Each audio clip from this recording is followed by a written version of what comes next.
साथ संगत जी प्यार से कहना, धन्यकार जी। साथ संगत जी, जैसे आप आनंद लेते हैं अंधकार से प्रकाश की ओर पुस्तक, अब दासी आपको आगे पढ़कर सुनाएगी। Page number 49।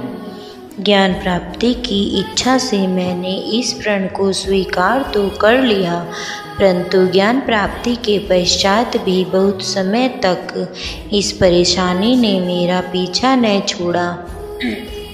परिणामतः मैं जहाँ कहीं भी जाता इस समस्या का समाधान पाने की कोशिश में जुटा रहता। एक बार मुझे कलकत्ता जाने का अवसर मिला। वहाँ भ्रमण करते करते मैं मछली मार्केट में जा पहुँचा। बदबू से मेरा दम घुटने लगा। बड़ी कठिनाई से मैं वहाँ से भाग निकला और बहुत दूर जाकर सांस ली। दूर खड़े होकर मार्केट में आने जाने वालों का नज़ारा देखने लगा। बड़े बड़े वेशधारी वहाँ से मछली खरीद रहे थे। यहाँ तक कि कुछ ऐसे लोगों को भी मछली खरीदते देखा जिन्हें आध्यात्मिकता को ध्यान में रखते हुए मेरे विचार में मछली खरीदना तो दूर रहा, इसके विरोध में सत्याग्रह करना चाहिए था।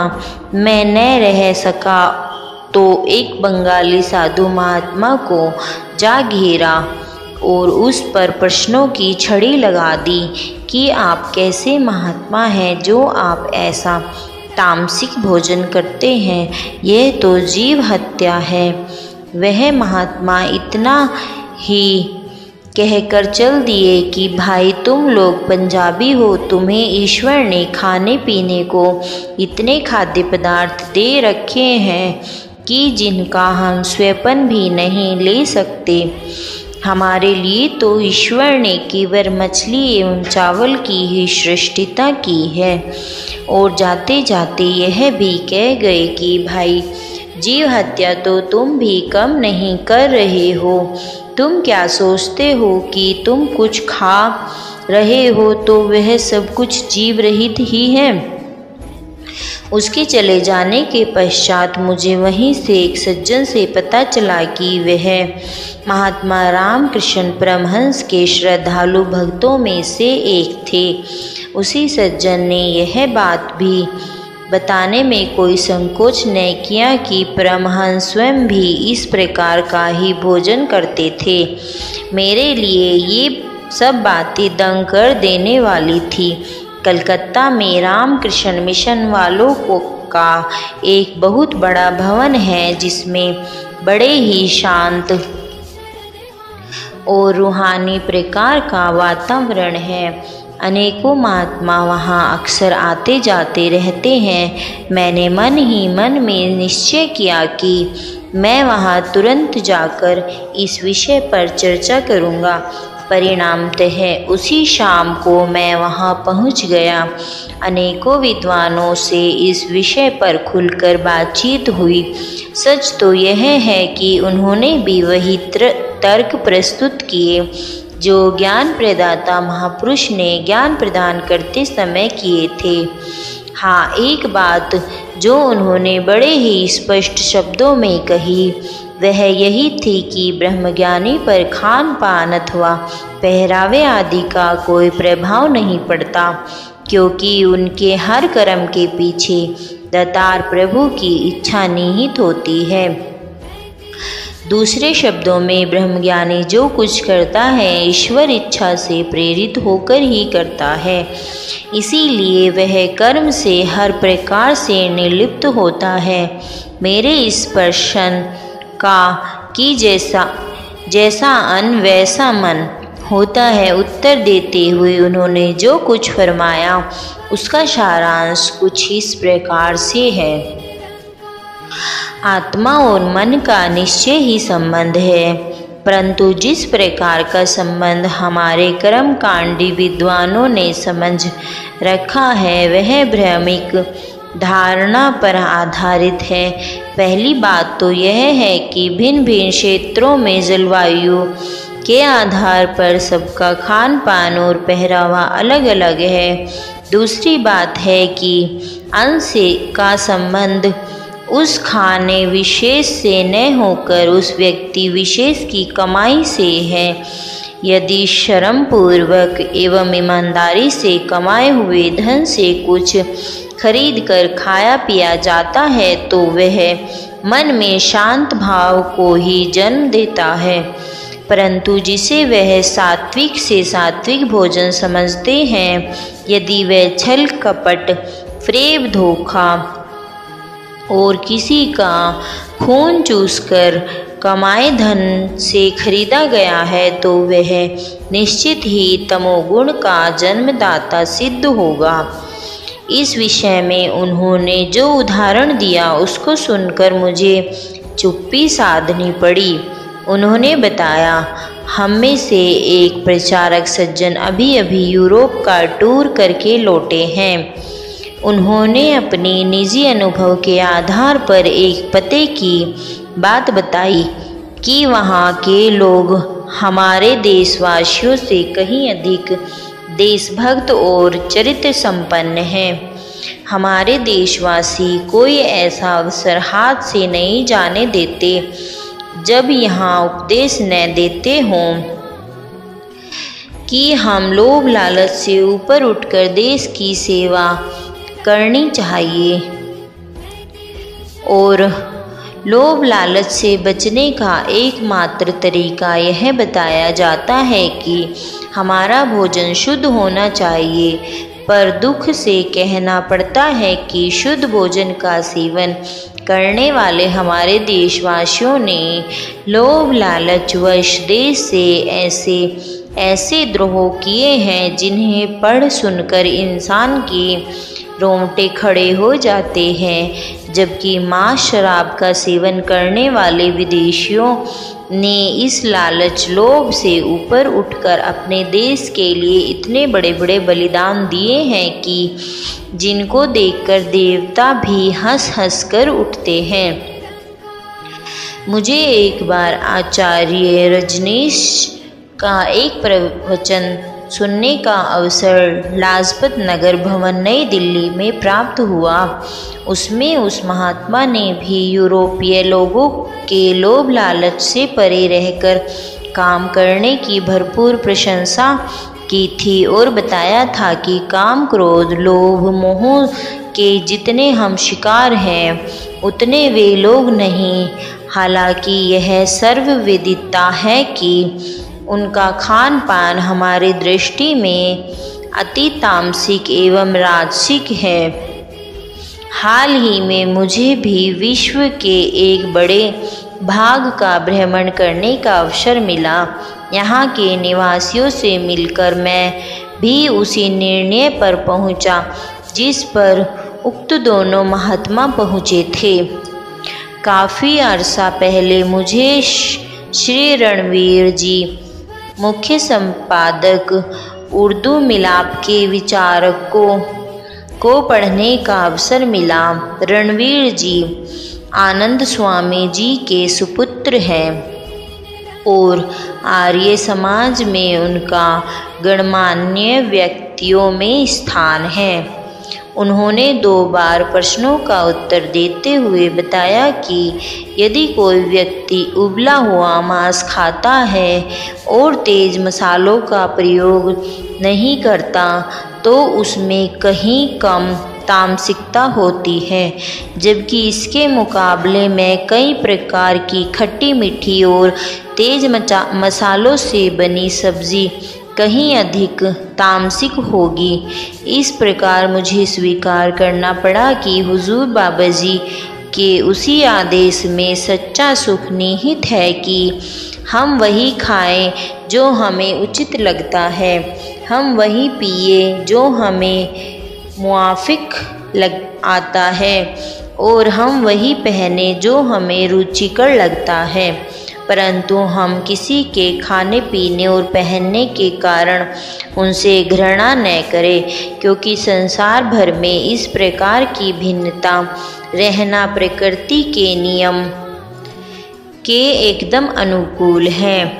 परंतु हमें मानवीय संबंधों को ध्यान में रखते हुए इतनी ही उदारता बरतनी होगी इसके सिवा और कोई चारा नहीं। जो महात्मा अपने सद्गुरु के आदेश अनुसार मुझे ज्ञान प्रदान कर रहे थे, काफ़ी सुलझे हुए व्यक्तित्व के स्वामी लगते थे और साथ ही मनोविज्ञान के पंडित भी। मुझसे ज्ञान चर्चा करते करते भाप चुके थे कि मैं किस बात को एकदम स्वीकार करने को तैयार नहीं, परंतु चौथा प्रण लेने से पहले उन्होंने मुझसे बड़ी ही चेतनता के साथ एक बात पूछी, क्या आप भगवान राम और भगवान कृष्ण को मानते हैं? मैंने बड़े ही सहज भाव में निवेदन किया, हाँ मानता हूँ, पर ऐसा नहीं जैसे कि मेरे कुछ सनातन धर्मी भाई बहन मानते हैं। तो आप कैसे मानते हैं? उनका अगला प्रश्न था। भगवान का अवतार न मानकर केवल एक ही मर्यादा पुरुषोत्तम तथा दूसरे को योगीराज स्वीकार करता हूँ, मैंने उत्तर दिया। वह बड़ी प्रशंसा मुद्रा में फरमाने लगे, तो आप इनको आदर्श पुरुष स्वीकार करते हैं, और यदि आप ऐसा स्वीकार करते हैं तो आपका यह भी कर्तव्य बन जाता है कि जो आदर्श उन्होंने अपने जीवन द्वारा प्रस्तुत किए हैं, आप उनका अक्षरशः पालन करें। मैंने भी बड़े तपाक से उत्तर देते हुए कहा, इसमें इनकार की क्या बात है? मैं तो समझता हूँ कि ये दोनों महापुरुष भारतीय धर्म के मूर्त रूप हैं। यदि हम भारतीय आज भी उनके आचरण के अनुसार करना शुरू कर दें तो हम निश्चित ही सब प्रकार से सुखी हो सकते हैं। इसके बाद उन्होंने मेरे से फिर पूछा, आपने महात्मा बुद्ध के जीवन चरित्र को गौर से पढ़ा होगा? उत्तर में मैंने हाँ में सिर हिला दिया। वे आगे बोले, तो आप जानते होंगे कि आखिर उन्हें भी तन बदन को गला देने वाली तपस्या से मुख मोड़कर मध्यम मार्ग के अनुसरण करने पर मजबूर होना पड़ा था। वह भी समाज के कर्तव्यों से अधिक देर तक दूर नहीं रह पाए थे। मैंने बड़े ही सहज भाव में निवेदन किया, इसमें संदेह ही क्या है? समाज से भागकर समाज का उद्धार हो भी कैसे सकता है? आपने भी श्री गुरु नानक देव जी से लेकर और श्री गुरु गोविंद सिंह जी महाराज के जीवन चरित्रों को भी जरूर पढ़ा होगा।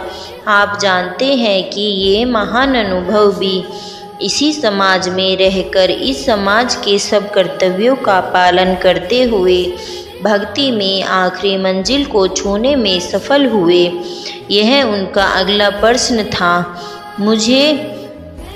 मुझे इसे भी स्वीकार करने में कोई संकोच नहीं हुआ। वह महात्मा चाहते तो इस समय चौथे प्रण की बात चला सकते थे, परंतु न जाने क्या सोचकर एक गहरी सांस लेते हुए फरमाने लगे, हमारा देश दिन प्रतिदिन पतन के गड्ढे में गिरता चला जा रहा है। हमारे देश का कोई भी व्यक्ति मेहनत मजदूरी करके खुश नहीं। हष्ट पुष्ट नौजवान विरक्त के नाम पर साधु संत फकीर बनकर समाज पर बोझ सिद्ध हो रहे हैं। देश गरीबी के शिकंजे को कसा भूख से आहें भर रहा है। आप खुद ही सोचिए कि हम नाम तो लेते हैं राम और कृष्ण का, और जीवन यापन करते समय हमारे मस्तिष्क में कोई ऐसे महात्मा सन्यासी की कल्पना होती है जो समाज से दूर इन्हीं गुफाओं और कंदराओं में छुपकर जीवन व्यतीत कर रहे होता है। भले ही वह महात्मा विशेष भी घूम घूम कर हमें गृहस्थियों के दरवाज़ों पर रोटी कपड़े का सवाल लिए खड़ा दिखाई देता है। वेद की आज्ञा है कि हमें 100 वर्ष जीने की कामना केवल कर्म करते हुए ही करनी है। कर्म से विरक्त व्यक्ति भावना समाज के लिए सदा ही घातक सिद्ध हुई है और आज तो इस भावना ने बड़े ही भयावह रूप धारण कर लिया है। बेटा, आज के बाद तुम्हें यह प्रण लेना होगा कि गृहस्थ आश्रम में रहकर ही समाज के सभी कर्तव्यों का पालन करते हुए अपने जीवन यात्रा को सफल करना है। वेशधारी साधु संत फकीर बनकर दर बदर वह भीख नहीं मांगनी। साहस, इस प्रण को सुनकर मैं चौंक उठा। तो आप चाहते हैं कि मैं सदा ही मोह माया के जाल में इस तरह बंद कर तड़पते तरसते जीवन बिता दूं? यह कहकर मैं एक सेकंड के लिए रुक गया और इसके पश्चात मैंने बड़े आदर सम्मान से निवेदन किया कि मैं यह प्रण लेने को बिल्कुल तैयार नहीं हूँ, क्योंकि यह प्रण हमारी आश्रम व्यवस्था के विरुद्ध आचरण करने पर हमें बाध्य करता है। यह सुनकर वह महात्मा थोड़ा मुस्कुराए और फरमाने लगे, मैं तो पहले ही जान गया था कि आप इस प्रण को स्वीकार करने में जरूर ही थोड़ा बहुत संकोच से काम लेंगे। तभी तो मैंने इस प्रण से पहले आपको इतिहास प्रसिद्ध आदर्श महापुरुषों का इतिहास कह सुनाया, ताकि आप धर्म के सही मार्ग को अपनाने योग्य हो सके। याद रखें, जिस मार्ग पर हमारे महापुरुष चलते रहे हैं उसी का अनुसरण करना ही सच्चे धर्म को अपनाना है। थोड़ा सोचकर देखो कि अगर जीवन के कर्तव्यों को निभाना मोह माया के जाल में फंसना है तो भगवान राम जब वन में चले गए थे तो वापस लौटकर दोबारा मोह माया में क्यों फंसने चले आए? और यदि आप यह कहें कि भरत को उन्होंने वैसे वचन दे रखे थे तो थोड़ा उस समय को स्मरण करो जब सीता जी को रावण उठाकर ले भागा था। मर्यादा पुरुषोत्तम राम चाहते तो उस समय संसार के सामने आदर्श प्रस्तुत कर सकते थे कि नारी जाति माया जाल है, इसका पीछा करना या इसके मोह माया जाल में फंसकर रोना चिल्लाना धर्म विरुद्ध है। पर इतिहास साक्षी है कि उस सच्चे महात्मा ने सिद्ध कर दिया कि नारी जीवन की संगनी है। इसकी उपलब्धि परम आवश्यक है। एक बात और भी स्मरण रखो कि महापुरुष कभी कभी बड़े उद्देश्य के लिए साधारण कर्तव्यों का त्याग भी कर देते हैं। जैसे स्वयं भगवान राम ने प्रजाहितार्थ सीता माता का परित्याग कर दिया, या महर्षि स्वामी दयानंद ने घर बार छोड़कर समाज की दुर्दशा सुधारने का बीड़ा उठा लिया। पर आपको मानना ही होगा कि समाज का त्याग उन्होंने भी नहीं किया। वे आजीवन इस समाज में विचरण करते रहे। निसंदेह उन्होंने साधारण गृहस्थी सा जीवन व्यतीत नहीं किया, परंतु गृहस्थ के कर्तव्यों को निभाने का उपदेश भी उन्होंने कहीं नहीं दिया। ये सब सुनकर मैं रह न सका और मैंने कहा, भगवान मनु ने जो आश्रम व्यवस्था का आदेश दिया है, महर्षि दयानंद ने तो उसका बड़े जोरदार शब्दों में समर्थन किया है। इस प्रण को लेने से तो उस आश्रम व्यवस्था के छिन्न भिन्न होने की पूरी संभावना है।